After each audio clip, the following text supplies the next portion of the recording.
everybody, it's the Trout, and welcome to another episode of the Trout Show. Thank you so much for stopping by.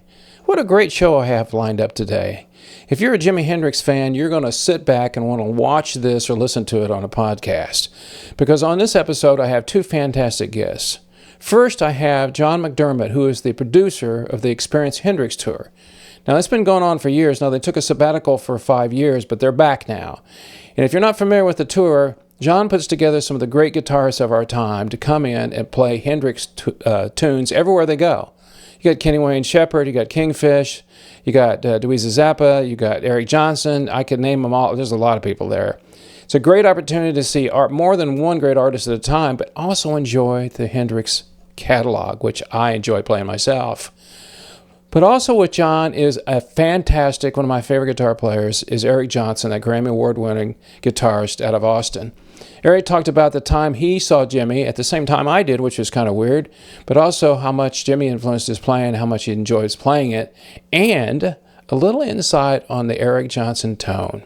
So if you're interested in Jimi Hendrix, you want to sit down, get yourself a cup of coffee or an adult beverage, because the Experience Hendrix Tour with John McDermott and Eric Johnson is next on The Trout Show.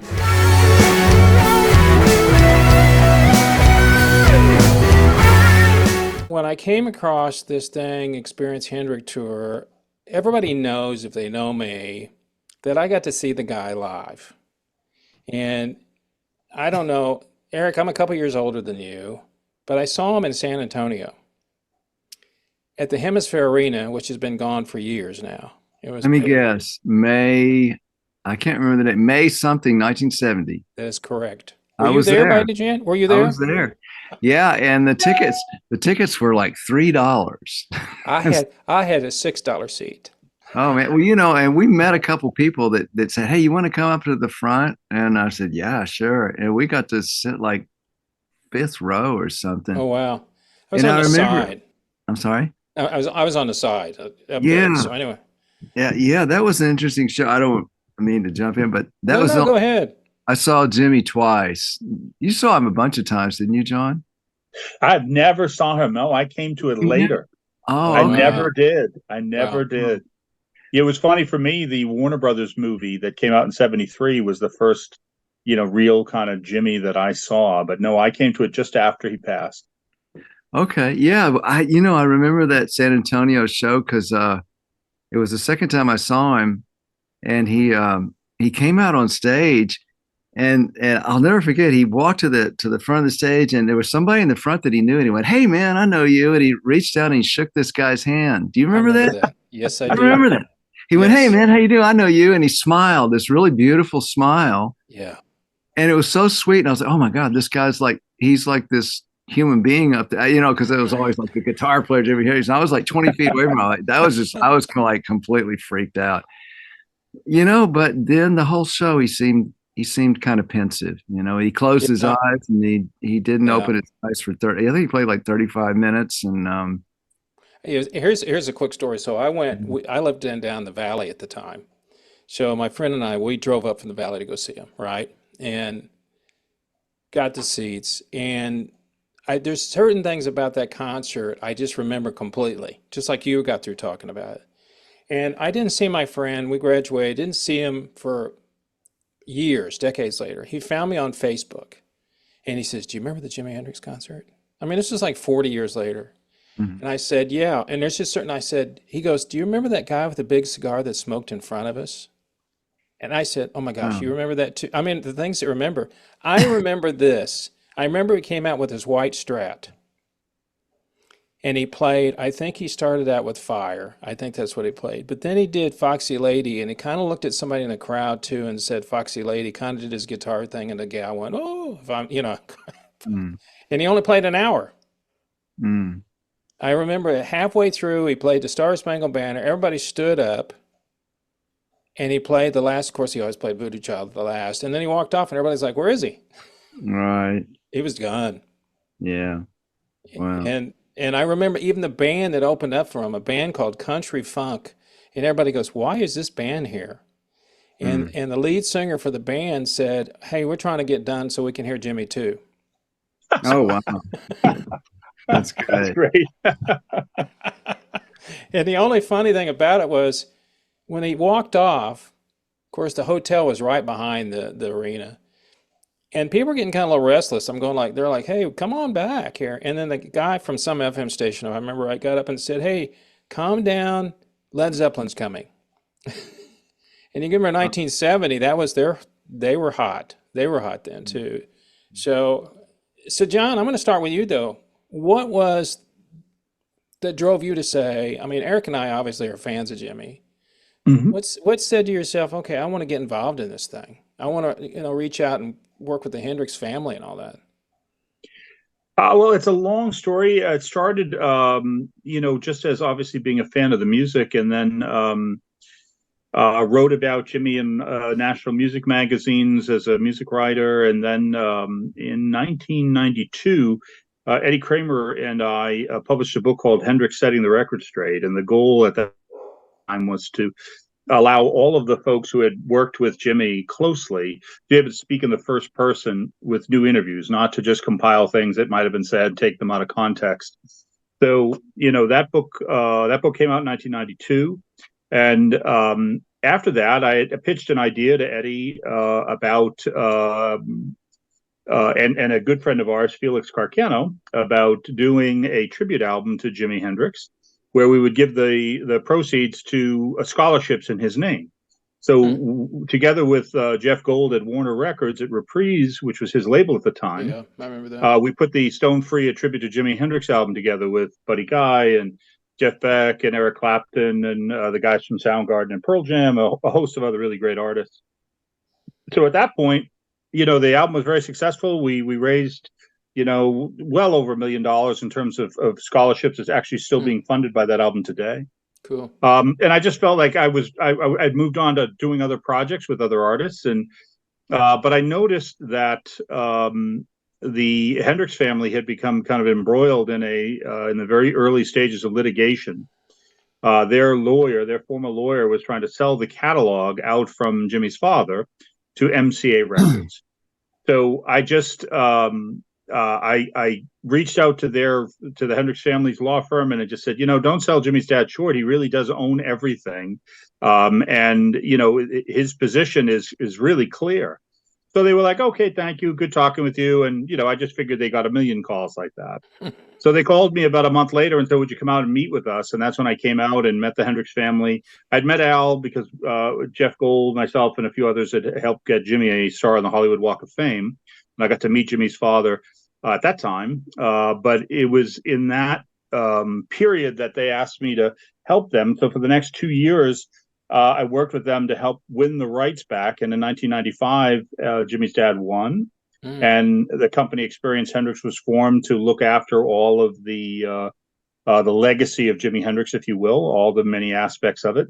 And they asked me to manage the music catalog and work with them. And so since that time, Jimmy's dad Al passed away. His daughter Janie is now the president and CEO. And so I've been with them for almost 30 years. So it's been a really amazing opportunity to kind of help spread the access, if you will, to this great legacy, on a global basis. Wasn't there another relative involved too? I mean, Al was there, but wasn't there a niece or nephew, or do I remember that No, right? Jimmy's mom died in the 50s. Oh, And okay. Al remarried, and Jimmy died without a will. So Al, his dad, was the sole heir to the legacy. So he until his passing, he was very much in charge and very supportive of all the work that we did. So he was a wonderful, wonderful guy. Very proud of his son, and rightly so, and just a fun guy to work for and with. So Eric, when did you realize? I mean, obviously you were at the show like me. Did you start trying to play that stuff right away? I mean, when did you kind of go, I think I want to get involved? Not with John, but just when you started playing, did you say, I got to play some Hendrix stuff? Did that come to your mind, or did you just kind of wait Well, on I that? think I always enjoyed playing it, but to really assimilate it and understand what he was doing took time. Because there's all sorts of beauty in his emotion and his intent and his lyricism and his melodical. It just is a full gamut musician that happened to play guitar. It's just unparalleled. But even if you look on just the proudness of the guitar alone, it has to be remembered, put in perspective. 1968. I mean, really, everybody else was doing beach blanket bingo, and here comes this guy, that just rewrote the thing. I mean, when you put it in perspective, it's kind of mind-boggling. So to answer your question, I mean, the first time I saw him, it was so over my head. It was like listening to Charlie Parker. Oh yeah. And I was 14, and I'd already been playing guitar for several years, and I was studying, the blues guys and John Mayall, Blues Breakers, and Jeff Beck, and I was listening to Hendrix, but his approach and vocabulary about the intent of how he did everything was really so heads and above everybody else. It was hard to assimilate, really, because it was just so out of left field. So yeah, I tried to play his stuff, but it took a long time, slowly, like time release, to kind of understand a little better and try to incorporate it in some way. I'm always intrigued by the fact that here we are talking about an artist that died 54 years ago. And people, I mean, obviously people love it still because you wouldn't have a tour. I mean, and then people, and I think everybody that picks up a Strat or something like that wants to play some Hendrix. And I think it's just also, to me, there's just been so much analyzing of his playing and the stories. I guess the only person really can tell you more, like you were talking about Eddie Kramer, that was there. And I always wonder when they were doing stuff like that. I remember the album Electric Ladyland. I remember when I first toured his first album. But in Electric Ladyland, if y'all were, well, you might remember, Eric, but that's when Tommy came out. Tommy came out by The Who the same year. So a lot of my friends were like, "What are you getting for Christmas?" And I said, they're all going, "Aren't you getting Tommy?" And I go, "No, I'm getting Jimi Hendrix Experience." They're like, "What do you mean?" And of Yeah. course, I'm still a Who fan, but to sit back and listen to something like that, that's still, we talk about the Beatles, iconic people, but when you think about his playing, and I know it's been analyzed on ad nauseum, I don't know if people really still can figure out how he did certain things, or it's just a mystique to it. You know what I mean? I mean, and I heard, stories about him. He wouldn't look in the engineer's booth. He always turned around. All that stuff. I don't know if any of that's true. Yeah, but it's the quality of the music, I think, that carries the day. I mean, I think that's over 5 decades later, the fact that it is still doing everything that you're saying, inspiring young people to, either dive into the catalog or play guitar or play an instrument, but inspired by his creative freedom. I just think he's one of those few guys that defied the commercial parameters of his time period. He really wasn't looking to be a big pop star. He was looking to make his music and make his statement. And so I think that's always set him apart. So he could have chosen an easier path, but he was arguably one of the most creatively free artists that I think American popular culture has created. I mean, the sheer willingness to instead of just being satisfied as a sideman for the Isley Brothers, Little Richard, Hmm. and others, he was like, "I'm going to go to Greenwich Village and I'm going to see what's happening there." And he meets Chaz Chandler and he says, "I'm going to take you to London." And he said, "Okay, I'll go there." So, I mean, he walked into Monterey with nothing but the chance to show people his talent, and he just destroyed the room. So, I mean, I think he was a guy who sought the opportunity, but just lived to create the music that was within him, and because of its quality, I think that's why it lasts. That's why it still resonates. There's really nothing that you can do to it that enhances it or makes it more palatable for other people. I mean, all you have to do, as I often say, is once you dip your toe in the Hendrix water, he's got you, because he does all the heavy That's lifting. true. He does the hard work. It's inspiring in so many ways. I mean, Eric kind of spoke to it, whether it's his lyricism or whether it's the tonality of his voice, certainly the guitar playing. I mean, there's just so much there that I think are connecting points for people. It just continues to inspire folks. And funny when you look at and I, when you talked about Eric, he was getting kind of pensive looking, all that stuff. I think he was just tired. I think because I was looking one time, I saw a video about their travel schedule, and Oh it was God. just Yeah. it was just goofy as hell. They'd be Yeah. in New York one day and LA the next, and then down in San Antonio. I mean, it was just I'm going like, whoever put this thing together? That's Well, just it's funny. By the insane. time you guys saw him in 1970, what's interesting is that Jimmy had kind of won this hard fought agreement with his management to say, okay, I'll do weekends to play live, but I'm going to be in my new recording studio at Electric Lady Studios during the week. So I think they were fresher, but I just think they were so excited to be recording. Then they're jumping on a plane, and I mean, and at that point, you're talking about like bare bones. I mean, they had two or three guys working with them, like nothing like it is today. I mean, they were No, flying commercial planes, rental cars. This is not, I mean, it's streets away from what contemporary touring is. It was just he was so much more accessible to the real world and to the delays and hassles of the real world. I mean, there were none of the benefits, if you will, that contemporary artists enjoy as part of touring or at least help make touring more palatable. That didn't exist in 1970. I mean, that's for sure. no, And and Jimmy was at the top of the game, and it still didn't exist for him. and it's funny too. I remember I read one time to show you how things have changed. I think I told my mom or dad one time, I said, "Do you know how much he gets paid a night?" And they're like, "No, no, $30,000." And it's like, oh my God. Now it's like you can't even get one hit wonders to show up for 30,000 almost sometimes. So it just the difference in it. And of course, the first thing I had to do is go out and buy a wah wah pedal. I mean, I didn't buy the fuzz. So Eric, when did you go out and buy your wah wah pedal? Because you had to have a wah wah pedal. Oh, when I was a kid, yeah, no, it's when I heard "Axe Exposed Love," when I was like, "What's that?" Had to get it. Yeah, And so, the funny thing to me is when you listen to his music, it never gets old. I think, John, you're 100% correct. And new players, they know who he is. That's interesting.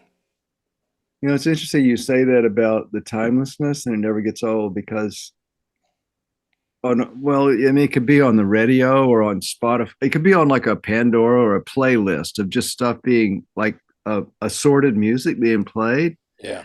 And this was just not too long ago. I was listening to this playlist that had nothing to do with me. It was just like something he was broadcasting, and right in the middle of all this modern music came manic depression.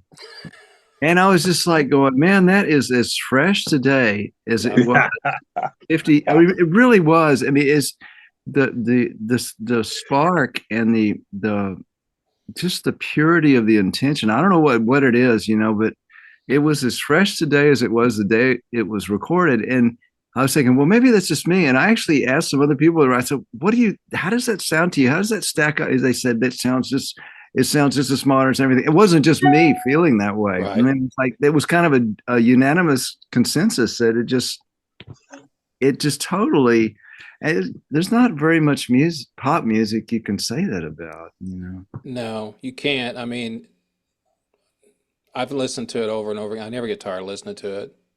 And what I did was I told my parents I wanted the album for Christmas.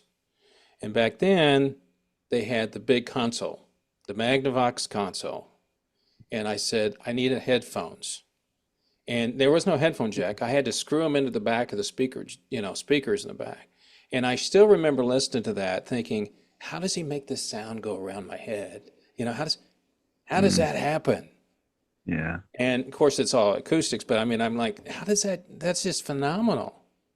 But once he died though, that was interesting to me too, was the fact that when he died, then everybody, and John, you can kind of talk about this, they started releasing stuff that he didn't really want people to hear. Isn't that true? I mean, they started releasing this. I think part of the thing you got to keep in mind is that, when he died at the time during his life, he enjoyed tremendous success, commercial success, the number one live touring act of his era for sure. But he loved to record. He had been denied that opportunity as a sideman. People didn't take him seriously. They didn't give him a chance. He wasn't able to do his own material.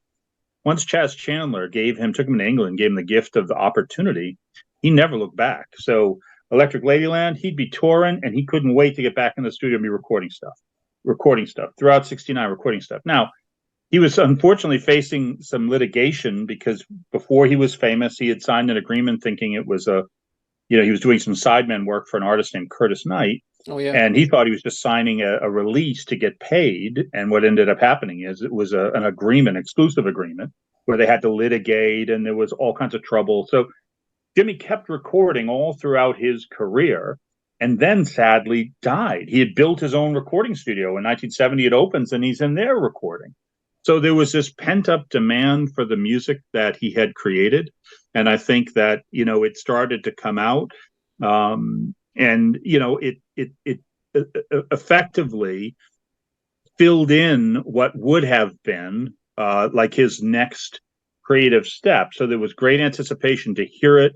Songs like Freedom, Dolly Dagger, Easy Rider, Drifting, Angel. I mean, these are wonderful music. Had he lived and put it out, it would have just been another wonderful Jimi Hendrix record. So, I think the circumstances of his posthumous career, that was a big focus of the book that I did, because I had felt particularly that no artist had ever kind of created that much music, yet there was this incredible demand for it, and and how people were able to put it out. And so I do think that it's a unique study of an extraordinary life. But I always say this: if you could find one more wire recording by Robert Johnson, wouldn't you want to hear it? You know what I mean? It's like, you think of the enormous reaction to the Beatles now and then. Because the people that hunger to hear more. And I think with Jimmy, our kind of present responsibility is to fill in gaps and, provide kind of more understanding and appreciation of particular events. Like, hey, this is a performance that's important and here's the reason why. Or here's a documentary about why this record was made in the way that it was. But I do think that, anytime you hear prime Hendrix that you haven't heard before, it still is electrifying. So that's kind of the engine behind it. I mean, ultimately everybody goes to our Experience, Electric Ladyland, Axis, Greatest Hits, whatever. But when you hear fresh Hendrix, it is still, like Eric says with Manic Depression, it's a jolt. You're like, who is this? How is this happening? I mean, this is 1968 or 9 or 70 or whatever, and listen to it. It's remarkable. Eric, did you ever get to record at Electric Ladyland? I did, actually. I spent a couple days there. Yeah, which was Because really. I know it went through a series where it was really popular and then it kind of deteriorated out, and somebody came in a few years ago and spent money and fixed it back up. So is it still a working studio now? I don't. Oh, Yeah, very I much so. interviewed some. I'm sorry. Very much so. Yeah, somebody came in there a few years ago and spent money and refurbished it. And I talked to somebody, well, it's been a year ago now, that she actually worked there as a engineer that kind of did some stuff or whatever she was doing there. And she said, yeah, they fixed it up. I mean, it's an iconic thing. It's like going to Muscle Shoals and record it, wherever. Yeah. It's just an iconic place. Absolutely. So, John, you had a series of several years that you didn't do anything. And then you came back, I guess, after COVID. I guess, when was the last time? Has it been 5 years that you guys did a tour? Yeah. It was. I mean, we were, prior to COVID, kind of, it's funny. Kenny Wayne Shepherd calls our tour summer camp because everybody, it's a lot of fun. People enjoy being together, and and I try to keep it where it doesn't become a regular thing, that it's special and unique. That's why we change the songs, the artists. We keep a core of our really good friends, and obviously like Eric. But I think we, COVID allowed us to kind of reset and look at it and say, okay, let's go back and do this and work in some new folk, and so that was really our I mean, we don't have to do it, we enjoy doing it. So when we do it, it's kind of the thing where we say, okay, what's everybody's availability? Because that's really the hardest part of the tour is checking with Eric, checking with Kingfish, checking with, so many of the different artists that we're working with, like, hey, could this window work? Could this window work? And sometimes that excludes some really great people. Other times, you just have to adjust slightly to be able to fit, somebody, like Dweezil Zappa, for example, this year can only do half of the tour. So it's like you just have to be flexible, but it's a lot of fun to do, and the audience really enjoys it. It's a kind of a cool celebration of songs you really like. And Eric, the video I saw, which I think was from 2019, didn't Mitch Mitchell show up to that gig? Wasn't he there? He was at one of them before he passed away.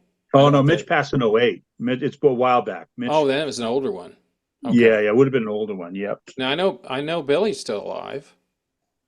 Yeah, Billy was. I reached out to him last fall, and they said wait. And I feel kind of strange about it. I really like to talk to him, but I don't want to spend his whole life talking about Jimi Hendrix, because when we saw him, Eric, that was who was playing bass with him, because Noel had already left, so Billy was playing bass on it. So let me ask you, Eric, how do you guys decide with the catalog who's going to play what? I mean, because I think John has a lot to do with that, producing the show and stuff. I guess he has to kind of preside over everybody as they kind of filter through that, and he makes suggestions, and people say this, and it's either, oh yeah, that's cool, or maybe that song's not applicable, or maybe somebody's already taken that song, and John, yeah. I'm pretty cool with playing whatever, because I kind of have played almost the most of the repertoire over my life, kind of like them all, It's like, I'm like, hey, I'm cool, I guess, so it's all good. But yeah, I think just the people, when John puts on the tour and decides, kind of try, it's a give and take, I think, and just kind of figuring it out. But yeah, I guess certain artists do certain songs. If there's I'm sure everybody wants to do certain ones they like. Yeah, if the one ends up being, there's I mean, I always played my band. I always played Along the Watchtower, and they never wanted to play. My last band broke up COVID. They didn't want to play, Voodoo Child, because it's mostly me. It's like, what do? We play drums and bass, and what do you do? I go play. That's what I do. And I think the other thing too, John, is you bring along some talent that I saw. I met Allie the other day, but Allie Venable is going to be there from here in the state of Texas. And then you've got the young man. I met him at Allie Venable's thing at the guitar show. I don't remember, it's Mathis, the young kid. Oh yes, that won last year. Yep. And then you've got a Brazilian guy in there. I mean, it's kind of an interesting thing, but also I think you, by doing this, and you guys know this, you expose music by Hendrix to a brand new set of people. I'm sure people come and they go, what is this about? And then all of a sudden they're hearing, maybe younger people may not really understand or may not know that much about Hendrix, and they listen to it. So then you get brand new fans that want to hear Hendrix stuff. Well, I mean, that's a huge part of the show's appeal, is that the artists get to show their skill in front of fans that aren't normally their fans in many instances, So, obviously, in Eric's case, I mean, he's got a global following, which is amazing. But I know that there are people who have never seen him play and do, and he's such a unique, amazing player. Whether it's Power of Soul or he's, or what's exciting is when Eric, what we try to do is create collaboration. So in the past, we've had Johnny Lang and Eric do Wind Cries Mary. Eric has done Are You Experienced, in his own unique way. So I think a part of it is trying to, show the breadth of the influence. So you've got Taj Mahal and the Slide Brothers, these amazing sacred steel players. Prior to his passing, we had Hubert Sumlin out with us, Alan Wolf's guitar player. We have Buddy Guy with us, although Buddy's now on his farewell tour. But, it's like, I think that roots to the fruits mentality is what keeps people interested and excited, because the song is the common denominator. They love Jimi Hendrix and they love the song. But seeing these artists collaborate, and that's a big part of the show, is that what we try to do is not just say, okay, you bring your band, you do your mini set, you go off, the show stops, we put the next band up. It's not like that at all. What we try to do is we present a continuous 2.5 or 3 hour show where all of these artists are really working together for a period of time. Eric will be on 4, 5, 6 songs. He may come off, and the guys from Los Lobos come on, and then or Zach Wilde takes it in a completely different way. So I think that's part of the fun of the show is the really broad range of influences. When I saw you had Hunter Hayes, was he going to be on this tour? Did I see his He name is. on? He is. He's going to join us in Nashville. Which So makes he's sense. yeah. So he again, that's an opportunity for us to work with someone new who is already out touring, and that's the one little window we were able to get.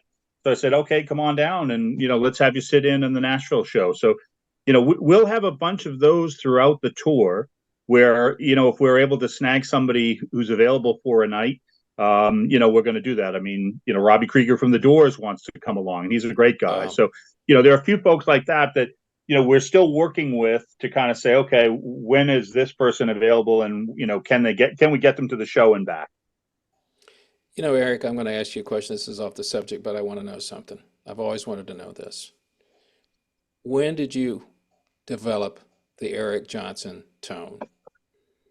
When I hear you play, I mean, it's just something, and I know everybody plays. I can hear Clapton playing all this stuff, but you have your own tone. And I mean, to me, it all started with the, White Cliffs of Dover song, but how did you come up with that? Well, it's really just a combination of different things you like. And if you look behind the curtain of what comprises somebody's sound or what comprises my sound, you can see it's not that my sound is it's not that much really of a mystery. It's just I like that really heavy saturated fuzz of Jimi Hendrix. I love the clean tones of Jimi Hendrix, the clean tones of Keith Richards. I love the really woman tone thing that Eric Clapton did, the early Cream. And then I love steel guitar players to get that real bouncy, thick tone, right? And then I love a lot of the John McLaughlin stuff where it kind of some of his early John McLaughlin stuff almost sounds a bit like Eric Clapton's tone, but with more gain, Mm-hmm. So if all the people I just mentioned, if you amalgamated all that, then you really just have me. It's not really a mystery. It's just the people you like, and you create your own recipe.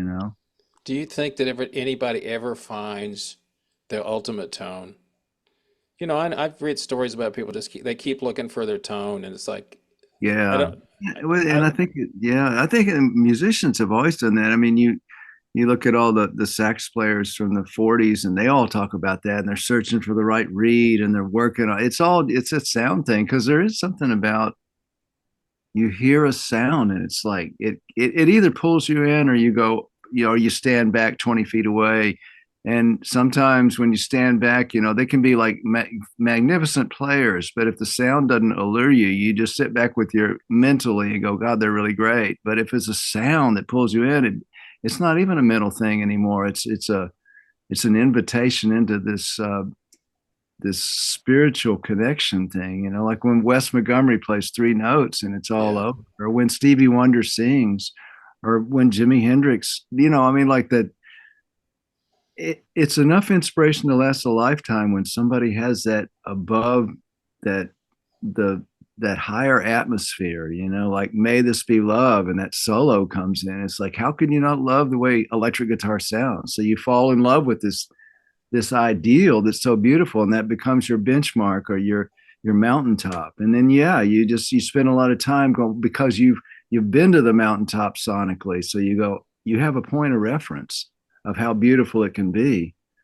And it's hard not to keep searching for that, because otherwise it can just be like an appliance, and you can marvel at somebody's playing, but it's not quite the same invitation into that realm. And John, you have the perfect job, other than you have to be the producer of this, which is obviously a logistics nightmare to a certain degree. You've done it enough. But you get to see all these great players. I mean, come on. Well, I have to say we Kind of a picked our dream friends gig. over the years, and they are wonderful, wonderful people. And this is a what's really fun about the tour is that we travel together, we hang out together. I mean, the kind of the common backstage areas become a place where people hang out and talk music, and it's really it's something we really look forward to. We try to make it as enjoyable as we can, because it's a unique experience. We're not a band. We're not out, kind of promoting our new release. It's not like that kind of thing. It's truly a celebration of these cool songs with some really great artists. So, it is a wonderful job. The logistics are hard, but not impossible. But I do think that what's made it successful is the embrace that the participating artists have given it. They enjoy it. They're always asking me, "Hey, we doing a tour? What's going on?" So, that kind of enthusiasm is really the engine for this. And do you guys, all right, so here's some logistic stuff. Here I am, a player. How do you do the back line? I mean, Well, everybody you has got to their do own it favorite carefully. stuff, or what do you do? Yeah, no. I mean, we have Eric's longtime friend in tech, two of them, the great Bill Webb. I mean, we joke about Bill. He's a guy I can't do a tour without. This is just a really talented guy, Dustin Sears. I mean, we've had so many great, Mike Musburger, like a really great kind of crew that's worked with us. So the guitar players and, everybody comes into it feeling really comfortable that, you've got a top front of house guy, top, monitor guy. You've got, your guitar techs there. That kind of thing gives everybody comfort.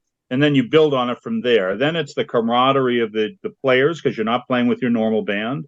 So I think it is enjoyable for the participating artists like Eric to be able to play with different people, meet different people.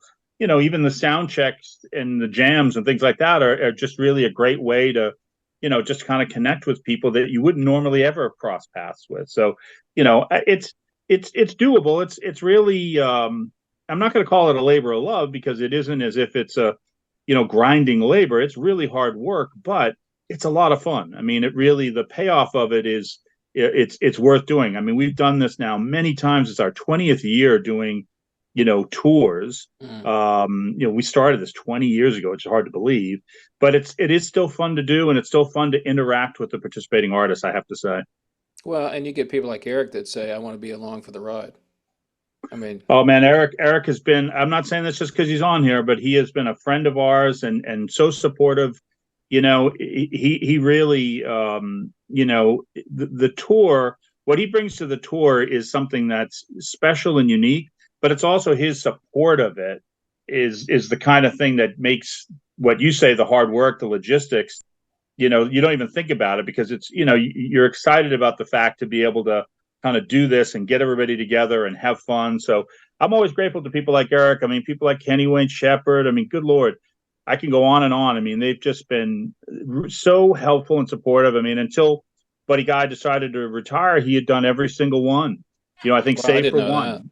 Oh That's yeah. interesting. So I mean, I know he's a big it's Hendrix fan. I saw him oh here yeah, and he just vocally, and enjoys the yeah. process. He really loved being out there with the artist and being able to do different music in a cool way. So I think that extends to all the artists in their own way. Whether it's somebody young like Allie, who Yeah. she made her debut with us. We did a one-off event in Austin at ACL in December of 22, and she was great. Everybody really thought she was amazing.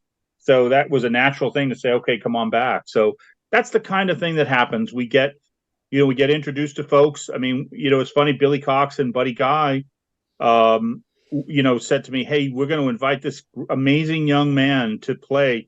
You got to come. You're going to love him." And it was Kingfish when we played in Memphis. And at the time, he was 16. Yeah. But Buddy already had his ear out there and said he's great. And so he came out and played Red House with us. And now here he is. He's one of the guys featured on the tour 8 years later. So it just we're always looking for people that understand what it is we do and are collaborative in nature, enjoy the social aspect, if you will, as I say, that spirit of collaboration, and from there it's a fun night. Eric, it's got to be kind of like a vacation to a certain extent for you guys. I mean, when you have your own tour, it's a whole different ball game. But you No, it know, is nice because the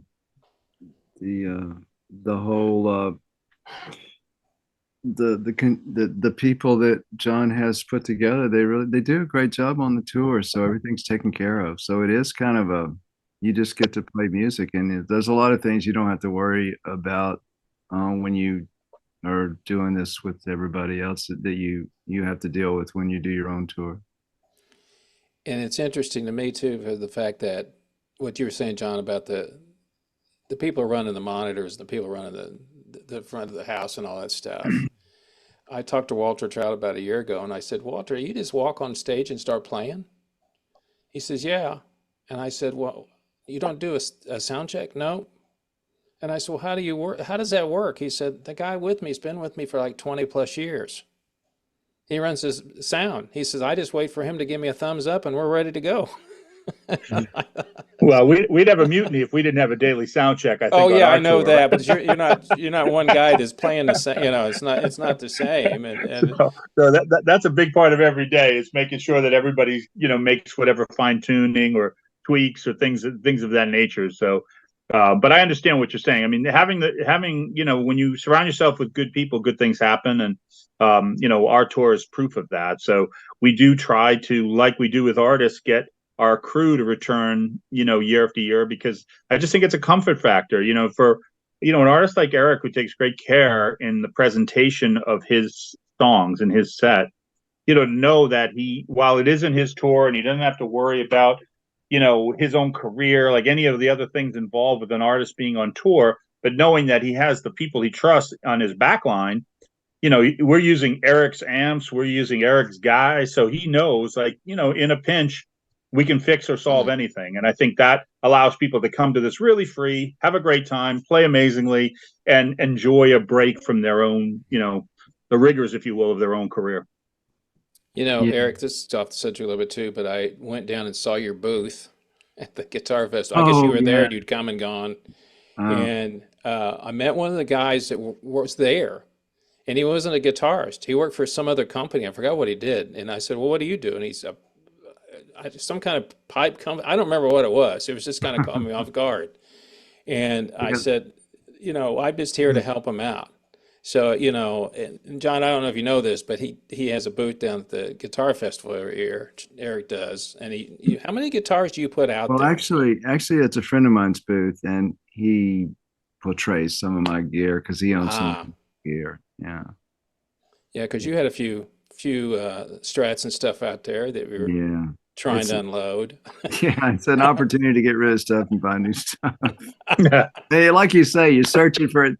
You're searching for the The Maltese tone. Falcon. John, do you travel with everybody? You go on the tour too? Oh, good Lord, yes. Oh yeah, Yeah. you'd have to. You're No. the Yeah, producer. Janie Yeah. Hendrix and I are we're on, artist buses, and the artists, we all travel together, and, stay in the same hotel. Like, so, we take care of all the food and all of that. So, yeah, so it's a whole together thing for that month that we'll be out there. So, yes.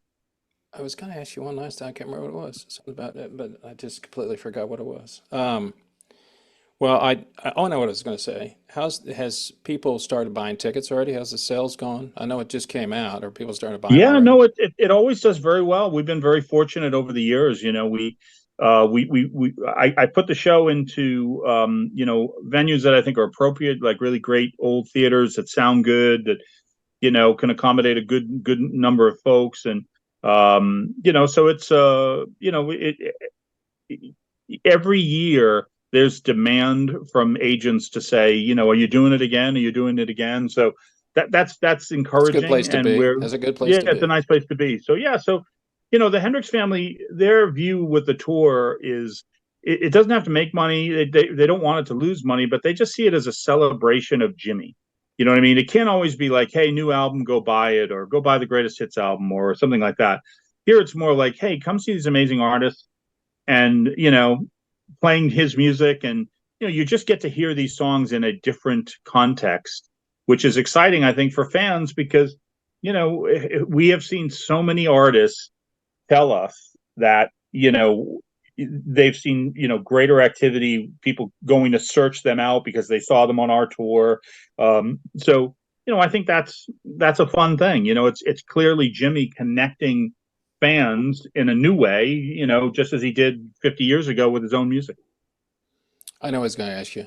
Do you record everything possibly in the event that you want to put it out?